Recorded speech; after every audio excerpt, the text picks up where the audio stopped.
Welcome to African Voices. I'm Madowo in Detroit, Michigan. I've come here to Afro Nation, a music festival that celebrates music from Africa and the diaspora. We just spoke to Nigerian Afrobeats superstar Rema. His song Calm Down became the first Afrobeat song to hit 1 billion streams here in the US. We spoke about his incredible success and his journey from Benin City to the world. Afro Nation, you're gonna do something for me tonight. So when I say, you said big and that's all. Ever since I started like getting teased with the name Prince of Afrobeats, the fans started taking it up as their own thing, and I feel like over time it was just like an unconscious aura around me. I feel somewhat level of responsibility, but still I feel like every one of us, we have our own job. It's like a whole army. Some are taking the sniper position, some are in the tank, some are forefront. It's like, but we are all important to the whole system, and I'm just doing my part. Nigerian singer, rapper and songwriter Divine Ikubor, famously known as Rema, is celebrated as a trailblazer in the new wave of Afrobeat sensations. Rema skyrocketed to fame with his breakout hit, Dumebi. With his unique blend of unconventional lyrics and Arabic and Indian influences, Rema delivered a song that was a breath of fresh air in the Afrobeats genre, unlike anything heard before. Since then, the 24-year-old singer has not only grown a large international fan base, but he has also released multiple hits, including Calm Down, which became the first Afrobeat song to surpass 1 billion streams on Spotify. Not bad for a trap rapper turned Afropop singer. Thank you so much for talking to us. Thank you. And welcome to Detroit. Congratulations. I saw President Barack Obama, former President Barack Obama, is listening to your music. You made his summer playlist. How did that feel? It feels good because it's been back to back, to be honest, since 2019. So it's a blessing. I feel like I don't just have my music crossing his path. It's like I feel like I got a fan in Barack Obama. Yeah, so it's just beyond like what music is popping. Like, he actually like stays in touch.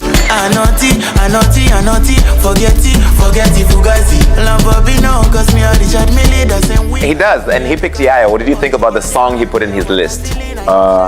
Yeah, good pick.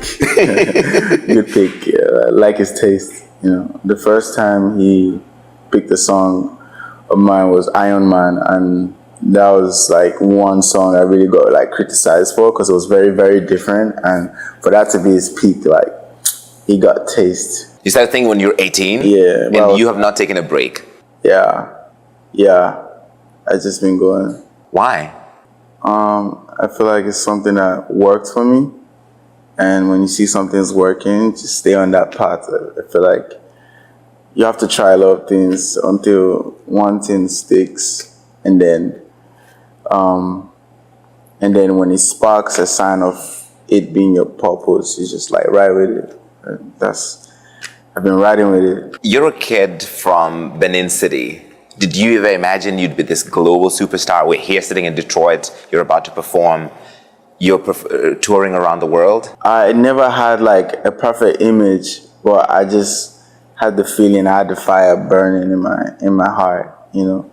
I mean, I come from the church, so we're very good at praying, prophesying, and just like, you know, hoping for the biggest of the biggest beyond our expectations. You're like that scripture, he can do exceedingly abundantly, more than you can imagine. Yeah, pastor. I grew up in Africa, you have to grow up around the church, it's impossible. Yeah, you're right. Do you remember when you fell in love with the music? I listened to a lot of music my parents used to play, and then my brother and my sister, because I'm the middle child. My brother used to play a lot of like hip hop. My dad used to play hip hop too, and a lot of Afrobeats. My mom used to play a lot of cultural music because she came from like the village. Yeah, my mom especially. Just to play a lot of gospel, and I tapped in with the gospel music because it was very emotional. I had so much soul to it, and I feel like that's what I really like. Say like, yeah, let me try like writing, and yeah, started paying attention. But then I just started rapping because I like rap still, but I wanted it to have soul. And then I just took the rap that I got inspired from what my brother was playing and tapped in with the soul from the music my mom was playing. I was just listening to what everybody was playing because I didn't have a phone till I was like, what, 17 or 16.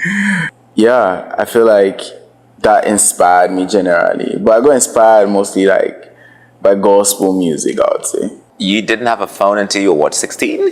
Yeah, I think like 16, yeah. So shortly before you became famous. Yeah. For Rema, music started out as a hustle, a temporary means to an end. He says he didn't know it would lead him to his God-given purpose. You talk about having some rough moments in your childhood. You had a lot of loss in your growing up, your dad and your brother. How did that affect you? If the father is gone, then the senior has to like take over, right? And the senior is gone, so it's like, who's the next man in the house? I know I'm the middle child, but it's like it just automatically like sets on me. But you're only 15. Yeah, but it was just quite obvious, like all eyes on me, and the pressure just hit me. Pressure, a trauma, just like so much weight on my chest, on my shoulder. I didn't know music was gonna do what it was gonna do. I was just like, I gotta do anything to actually make some bread. You know, like I just have to put my family in a comfortable like state. So I was just doing all I could to provide for family. The world discovered you with a Gucci Gang challenge. Why did you do that? I was kind of bored that day, to be honest. Because at the time, I already like slowed down on music because I was actually like a little comfortable because I was just hustling and I was just managing to get some bread. So I just went back to the studio, started making some like rap records, and then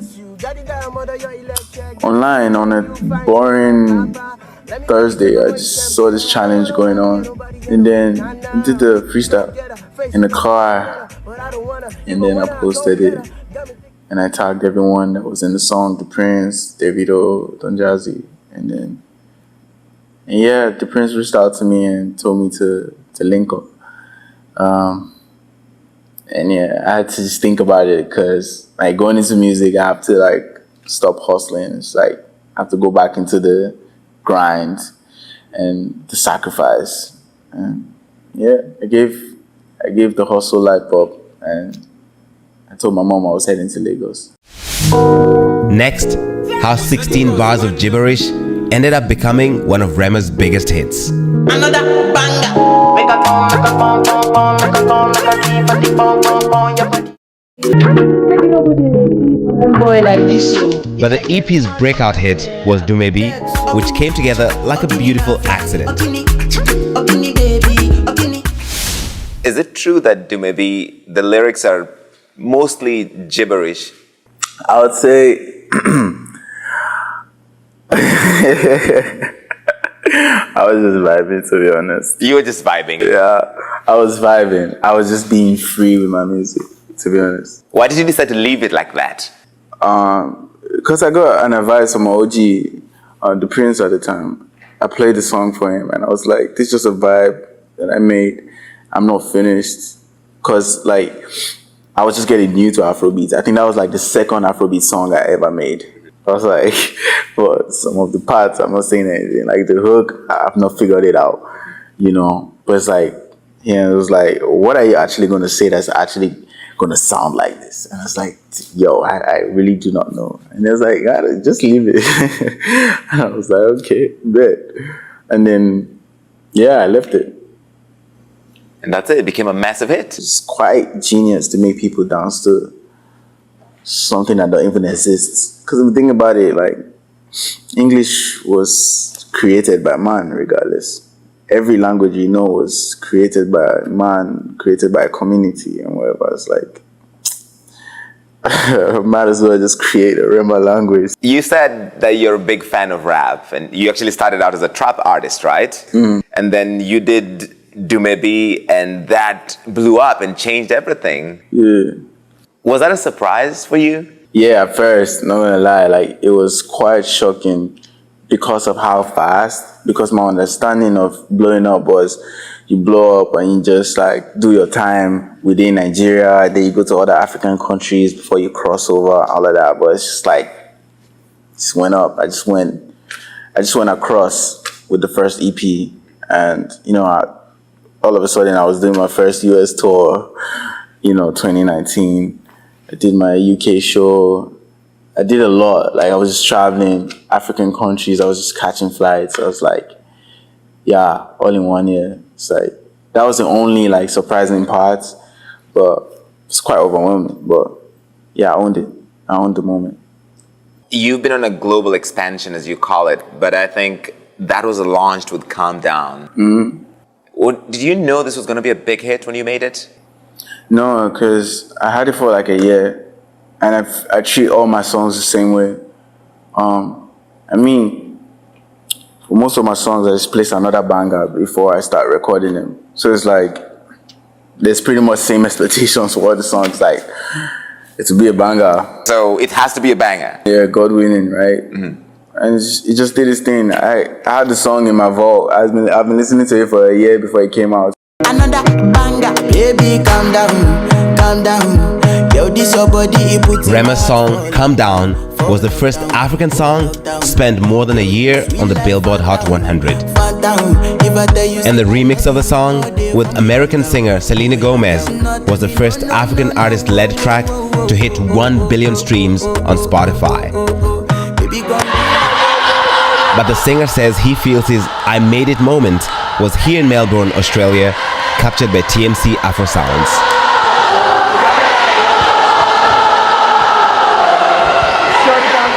So after a year, you've had Calm Down, you release it. There's this famous video of you in Australia where the crowd is singing word for word. What is that like? Hey, that was beautiful. Yeah, that was very beautiful. I had goosebumps. That was like one of the moments I was like, yeah, I made it. Because the song was still like a month old when I went on an Australian tour. So it was like a month old and we were singing word for word. It just blew my brain. I was happy and I was very emotional. And I was just surprised, man. You could tell from that video, I was so surprised. But yeah, such a blessing. I feel good. Felt really good. I felt like, oh, I made it. Like all the way, yeah, I made it. Next, we take an inside look at Rema's homecoming to Benin City.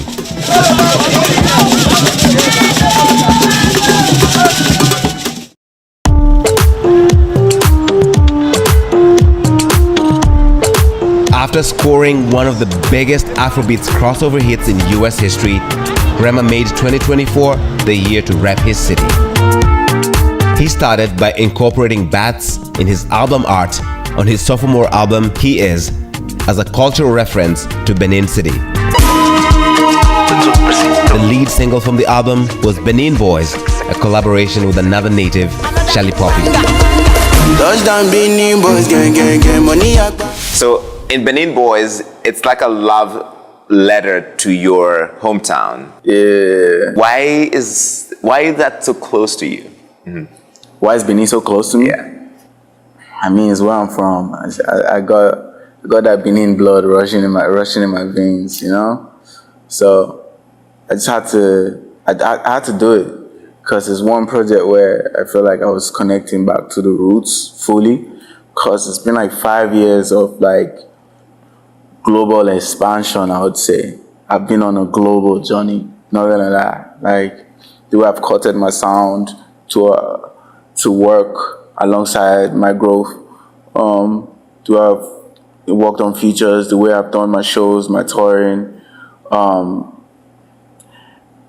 I feel like doing that right now still is just like, there's a little sacrifice or there's a little price to pay, when you don't really like touch base. I just felt the need to touch base, and I felt the need to do it with a project because I feel like singles here and there won't do it. I just feel like I need to have a good body of work like tied to my roots. The singer eventually announced that for the first time in 6 years, he was headed back home to give his fans the concert they've been waiting for. We got a chance to tag along with him. First stop, the royal palace of the traditional ruler or Oba of Benin.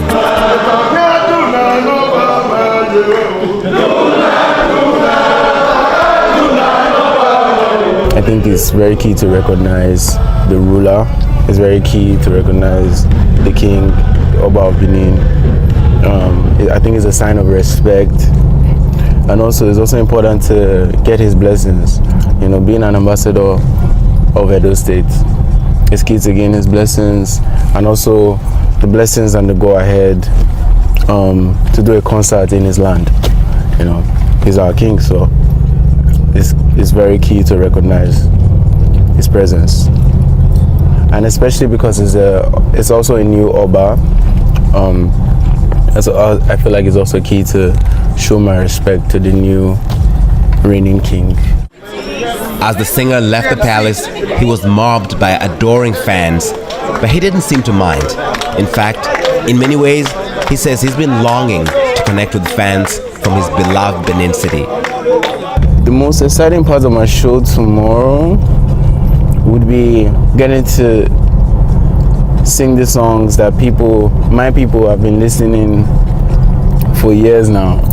Getting to share that experience with them in person. Getting to hear them sing the songs word for word. Getting to see the smile in their faces. This concert feels like a give back, I'm putting all in to make sure they have a great show. I've made tickets very much affordable so that everyone can do their best to be there, as much as the capacity can take, right? But I just want to feel the love in the room. On August 30th, fans lined the streets, some even camping out the night before outside the stadium in anticipation of Rema's performance. At least 12,000 fans showed up for this historic event in Edo State, getting as close as possible to the star, belting out each of Rema's songs word for word. What do you want to give back to the city that gave you so much? I just want to inspire people. And I want to go back and say thank you. To me, that's like a big thank you. I just want to say thank you. And I just want to let other people know, like, it's very possible. Right. Stadium shows, especially in this generation of Afrobeats, back home is not a big thing. We're very used to like shutting down arenas outside of home, but it's like, I feel like that's something we should do constantly. Because we always want to, at the end of the day, we're trying to let people back home know, like, we're doing this for them. Right. We love them, we appreciate them, and they appreciate the hardship that we all went through together, and I excelled, and you can do it too. Next, Rema shares what he hopes to accomplish in the future.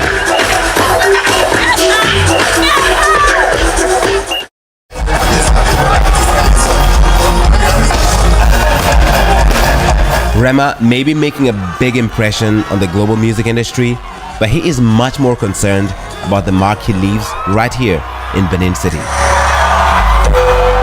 What are you proudest about your life and your career and the journey you've been through?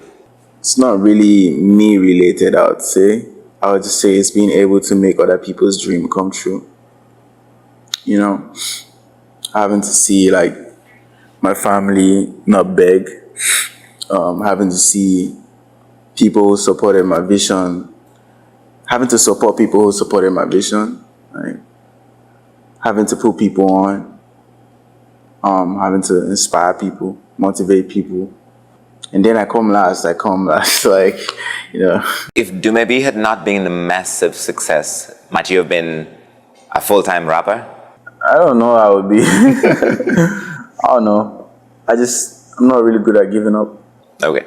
Yeah. If one thing don't work, it's like, still gonna move, right? Yeah, one way or another, the world will hear my name. Tell me what's still coming up for you. What's in your future? That question is a very big question because Okay, what's in the next 1 year? what's the next 1 year?